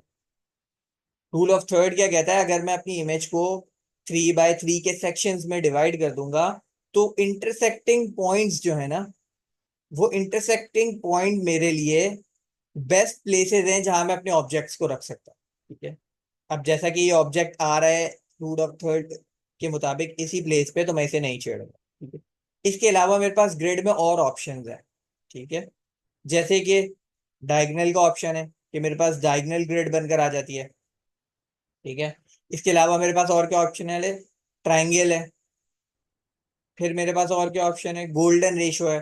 ठीक है, आप सबको गोल्डन रेशो के बारे में भी पता ही होगा, अगर आप में से कोई भी फोटोग्राफी में थोड़ा सा भी इंटरेस्ट रखता है तो। फिर आता है मेरे पास गोल्डन स्पाइरल। गोल्डन स्पाइरल मुझे बताता है कि इस स्पाइरल की किस पोजीशन पे मेरा जो है ना वो ऑब्जेक्ट होना चाहिए। एक्चुअली गोल्डन स्पाइरल आपको लैंडस्केप इमेजेस में ज़्यादा फायदा देगा।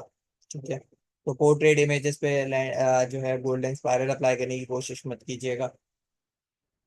तो ये बेसिकली मेरे पास डिफरेंट ग्रिड्स हैं जो मुझे क्रॉप करते हुए प्रोवाइड करता है कि मैं इनकी मदद से जो है वो अपना क्रॉपिंग मैकेनिज्म इनहेंस कर सकता हूँ। ठीक है, लेट्स जैसे मैं लास्ट कर देता हूँ अब। मैंने कर दिया content delete, delete crop pixels पे, और मैंने इसको हिट कर दिया डिलीट। अब ये जो डिलीट का या क्रॉप का टूल है ना, ये सिर्फ क्रॉप करने के लिए इस्तेमाल नहीं होता। ठीक है, ये बेसिकली इस्तेमाल होता है।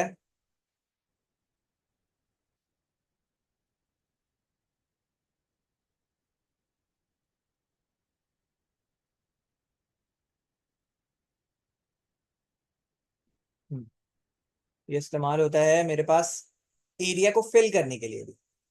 जैसे कि मेरे पास ये क्रॉप टूल है, मैं जरूरी नहीं है मैं इससे इस इमेज का एरिया कम ही करूं, मैं चाहूं तो इससे इस इमेज का एरिया बढ़ा भी सकता हूँ। ठीक है, इस इमेज का एरिया बढ़ाने की सूरत में मेरे पास ये ट्रांसपेरेंट सेक्शन आ जाता है। ठीक, इस सेक्शन को क्या करना है वो अभी हम देखते हैं। बेसिकली मैं आपको बता रहा हूँ कि अगर मुझे मेरी इमेज में कोई एरिया एक्सटेंड करना है तो मैं वो एरिया एक्सटेंड भी कर सकता हूँ। और इस एरिया में आप क्या फिल करूं, ये मेरा नेक्स्ट क्वेश्चन है।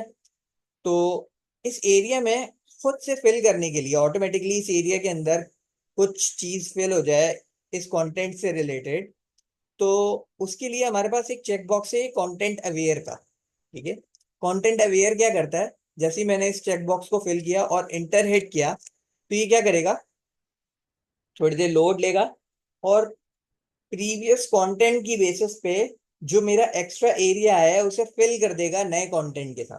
ठीक है, बेसिकली ये डुप्लीकेशन ही यूज करता है प्रीवियस पिक्सल की बेसिस पे। आगे डुप्लीकेशन करके उसने क्या किया, मुझे नीचे वाला एरिया, स्नो वाला एरिया एक्सटेंड करके दे दिया। ठीक है, तो कंटेंट अवेयर समझ में आया कि कंटेंट अवेयर क्या करता है। क्रॉप टूल सिर्फ इसलिए इस्तेमाल नहीं होता कि मैं क्या करूं कि चीजों को छोटा कर दूं या अपने कैनवस साइज को छोटा कर दूं। Crop tool actually canvas size को बढ़ाने के लिए भी इस्तेमाल किया जाता है। ठीक, और अगर मैं अभी इसको राइट साइड से एक्सटेंड करूं और इंटर क्लिक करूं तो ये क्या करेगा, प्रीवियस पिक्सल्स की बेसिस पे लेफ्ट साइड के एरिया को फिल करने की कोशिश करेगा। लेकिन कंटेंट अवेयर भी कोई 100% जो है वो आपको बेस्ट रिजल्ट नहीं देता है, क्योंकि ये रिपीटेशन की बेसिस पे काम करता है ना। ठीक है, अभी तो इसने फिर भी बहुत अच्छा कंटेंट अवेयर फिल करके दे दिया। मैं एक्सपेक्ट कर रहा था कि ये जो है यहाँ पेड़ वाले एरिया में जो है ना वो कुछ एनॉमली क्रिएट करेगा, लेकिन आप अगर इसको करते जाएं, लेट जैसे मैं आपसे कहता हूँ कि आपने एक दफा कर लिया, आप दूसरी दफा एक्सटेंड करें और इसको फिल करवा दें। ठीक है, लेट इट फिल।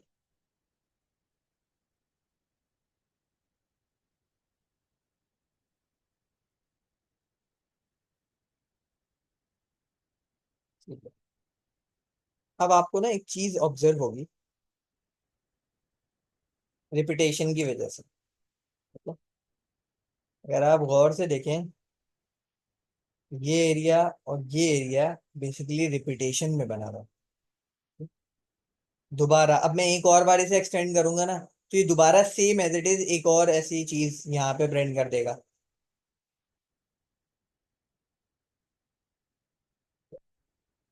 मैं आपको इसकी एग्जांपल यहाँ से भी दे देता हूँ। इससे मैंने ये फिर एरिया एक्सटेंड किया, इंटर किया।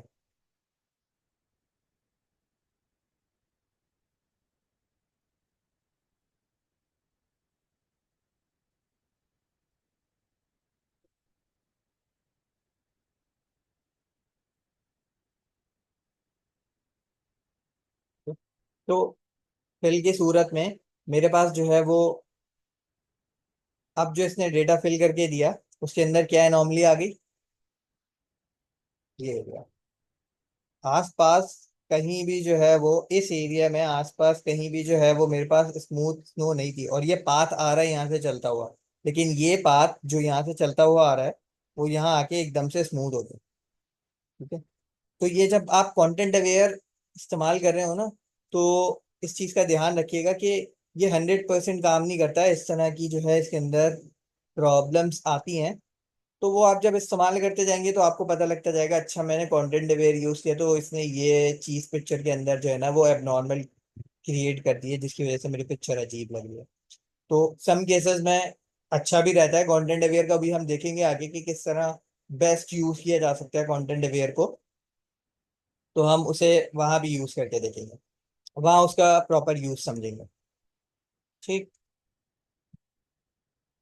यहाँ तक की बात समझ आ गई सबको?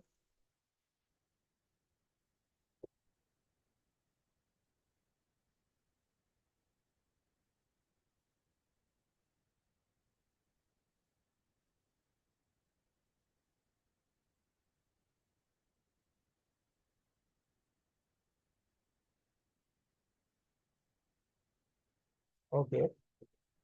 अब इसी क्रॉप टूल के अंदर मेरे पास एक और टूल होता है, पर्सपेक्टिव क्रॉप टूल। ठीक है। पर्सपेक्टिव क्रॉप टूल क्या चीज होती है, अब हम वो देख लेते हैं।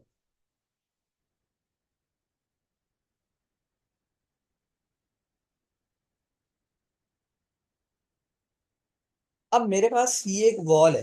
ठीक है। इस वॉल के अंदर, ये वॉल ना किसी पर्सपेक्टिव में रैप हुई है। ठीक है। टेढ़ी वॉल है ना, किसी ने ऐसे साइड से खड़े होकर इस वॉल को एक्सटेंडेड तस्वीर ली है। मैं क्या चाह रहा हूँ कि इस वॉल की मेरे पास एक स्ट्रेट इमेज आ जाए जिससे मैं इसे फ्रंट से देख सकूं।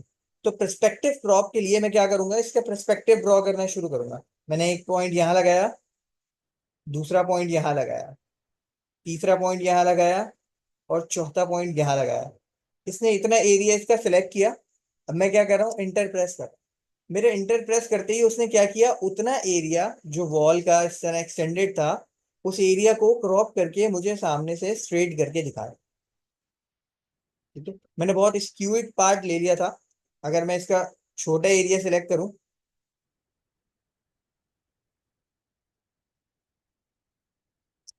तो ये मुझे और बेटर रिजल्ट दे सकता है। ठीक है। अभी तक ये एरिया किस तरह था मेरे पास, स्क्यूड था, साइड वाइज था। और अब मेरे सिलेक्शन में मैंने इसे यहाँ से यहाँ सिलेक्ट किया। अगर आपके सिलेक्शन पॉइंट्स करेक्ट है तो आप इंटर हिट करें, और ये उतने पार्ट को आपको स्ट्रेटन करके इमेज बना देगा।